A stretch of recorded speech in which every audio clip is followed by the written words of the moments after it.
Hello readers, it's Sasha, and today I have a pretty chill video, honestly, for you. You're gonna see some cats in the background. It's gonna happen. Oh, there they are. Besties in action.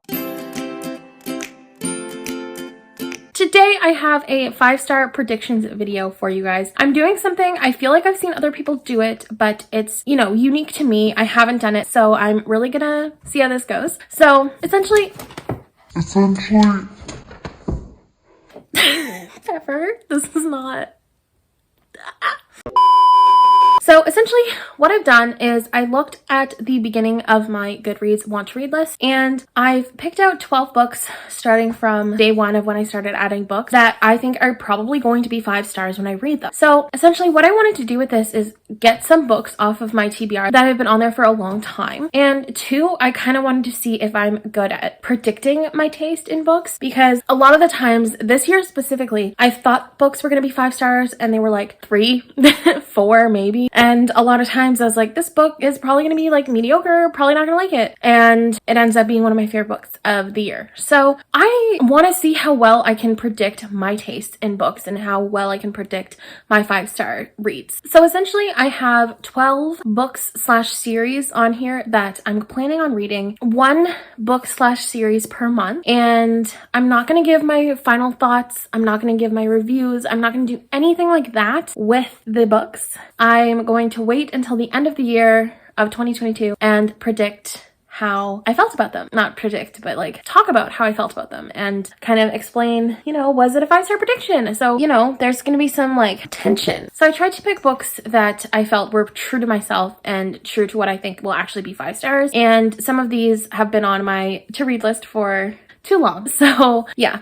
I'm just going to dive right in. We're going to start with the months that I'm going to be reading the books and all that stuff. Alrighty, so the first book / series I'm planning on starting with in January that I think is going to be 5 stars. I guess for the series, I don't think the whole series is going to be 5 stars because I'm not that naive. I have never, maybe I have, I don't know, read a series where all books were 5 stars. Like, I feel like that's just unrealistic because I can't expect the author to like keep up with like my expectations throughout the entire series. Like, that's crazy. But I anticipate this series being a high 4 to 5 star average, with the first book specifically being 5 stars, and that is The Diviners by Libba Bray. All I really know about this is that I absolutely adored Libba Bray's series Gemma Doyle when I read it the first time, and I absolutely adored Beauty Queens, which is also by Libba Bray. So I figured, I might as well read The Diviners, aka one of the most popular series on BookTube, and it is in like 1920s New York, which is one of my favorite time periods. I love the 20s, 30s, 40s. I love New York, London, Paris, like those places, those timelines. Love that. There's some fantasy thrown in here. I've heard there's a lot of diversity and some really good sexuality rep and all this stuff. So I'm really, really looking forward to this. I anticipate this series being like super high on my list, one of my favorite series of all time. I might be letting myself down. I might be setting myself up for some severe disappointment, but I really do think that this is going to just quake my life, and I'm really excited. So I wanted to read this in January because, partly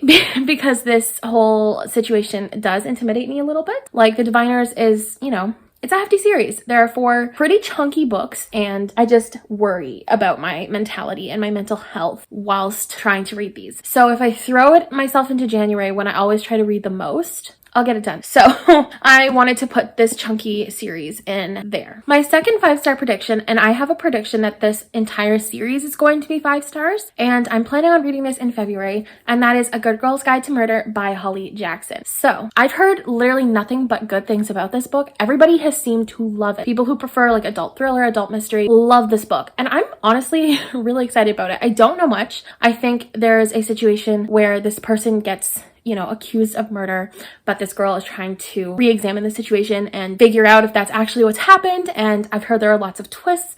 I've heard that it's a really, really good mystery. And if you know me, I really love mystery. I'm really like a sucker. It does not take much for a mystery to be like 4, 5, 7 million stars. So I definitely think this and the entire series is going to be great. I have read very few, if any, mystery series. Like, it's very hard to find like a mystery series where there are lots of great things to be said about it, because so many of them are just, standalones, and that's fine. So I'm planning on reading this whole series in February. I think there's 3 books, and I'm really excited. So that's my second 5-star prediction. So the next book that I think is going to be 5 stars is Starfish by Akemi Dawn Bowman. This is apparently a very sad book about a young girl who is, I believe, half Japanese and trying to find like her place in the world. And I believe she lives with like an abusive uncle or abusive stepdad, something like that. And she is just like banking on getting into this art school, but then she doesn't get into the art school. And so she kind of has to try to figure out life now that this whole plan she's had has fallen apart. And I love a good sad contemporary, and I just feel like this is going to hit me in a very different way. I've heard nothing but good things about Starfish, and it has an amazing rating. It's got a beautiful cover, so I really don't anticipate not liking this book. So March is going to be Starfish month. For April, I am planning on reading a beloved duology here on BookTube, and I believe both books are going to be 5 stars. This is just a prediction I have for my prediction video.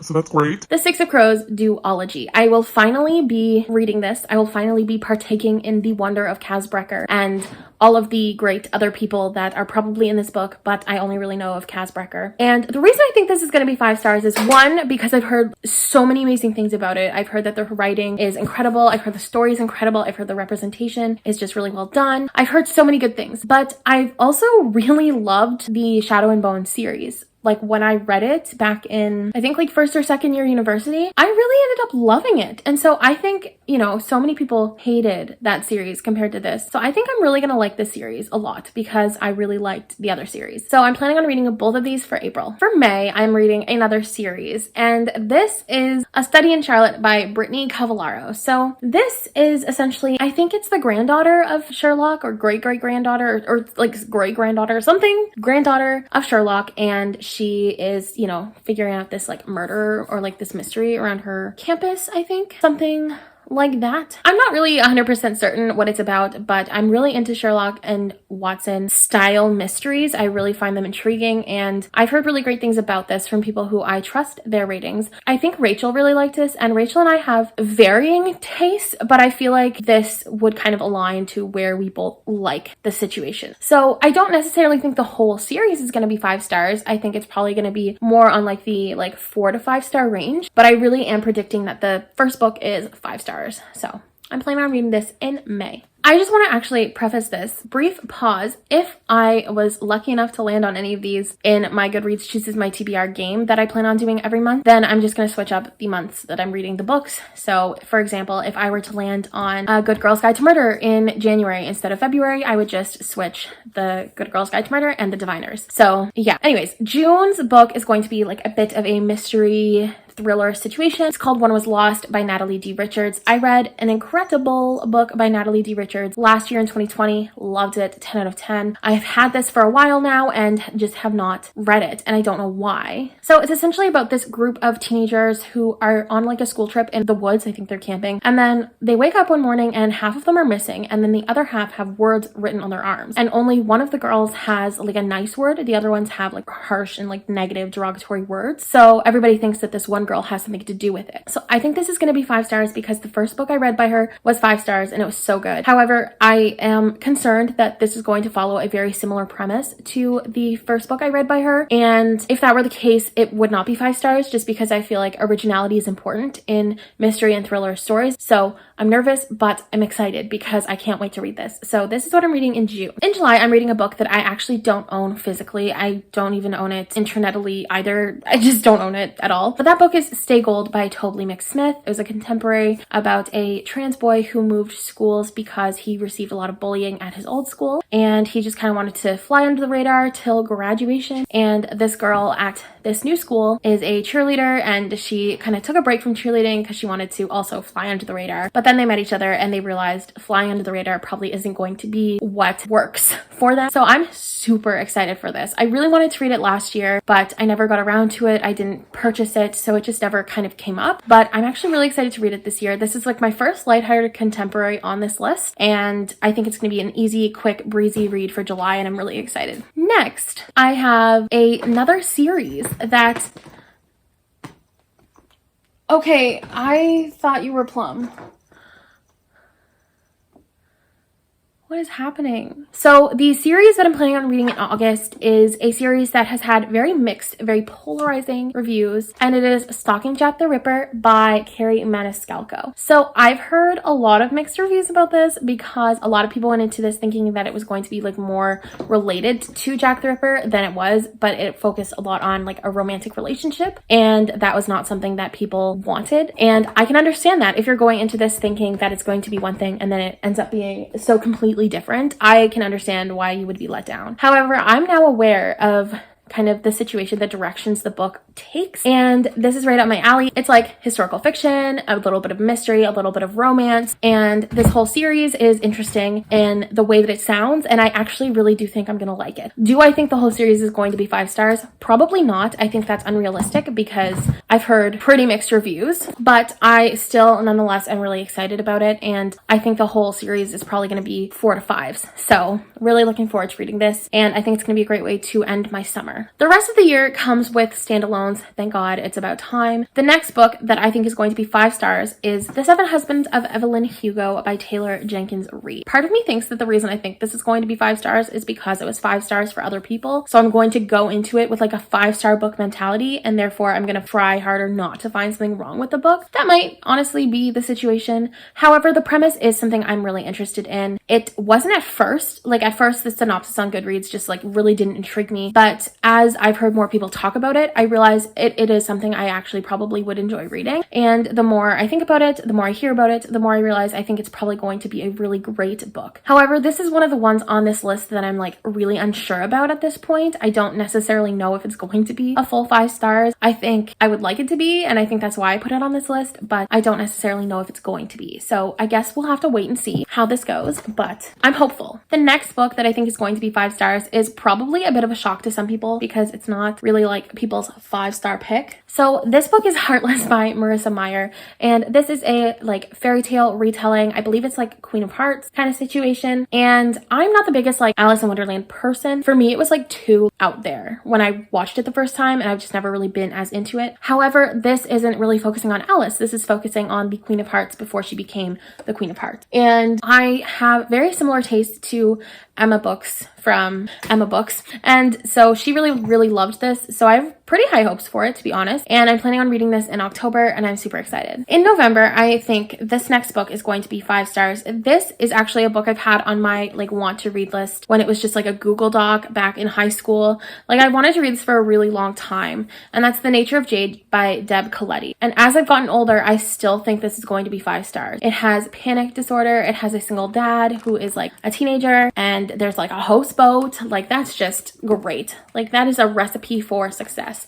This cover, not 5 stars. This cover is 0 out of 10. Would not entertain this ever again if I had the choice. However, I think the insides, the contents, I think that's what's going to be 5 stars. So I actually have really high hopes for this, and I'm really looking forward to it. And if this lets me down, then I have no hope for reading in the future, and 2023, I will never read again. So And finally, the last book that I think is going to be 5 stars that I'm putting on this list as a prediction that I'm planning on reading in December of 2022, which is a whole year away. Girl Made of Stars by Ashley Herring Blake. I think this is going to be 5 stars because A, hard-hitting contemporary, my jam, literally right up my alley. But also B, I read a Ashley Herring Blake book this year and I loved it. And I thought the writing was beautiful. I thought the whole situation was terrifying and heartbreaking, but it was so well done and I just couldn't get past that. So this book, I really do think it's going to take my breath away, and I think it's going to be a really great, heartbreaking, but great way to end my 2022. That is the last book I'm putting on this list. Realistically speaking, I don't think all of these books are going to be 5 stars. I'm hopeful, and I think if they,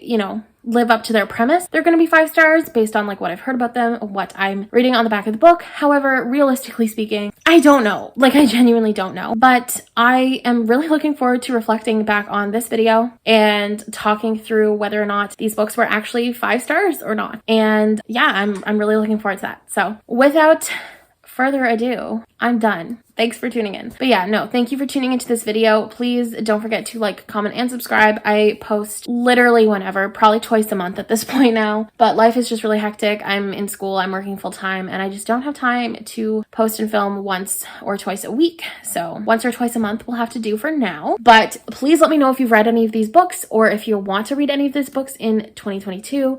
If you have any thoughts, opinions, anything like that, let me know in the comments below. And until next time, bye readers.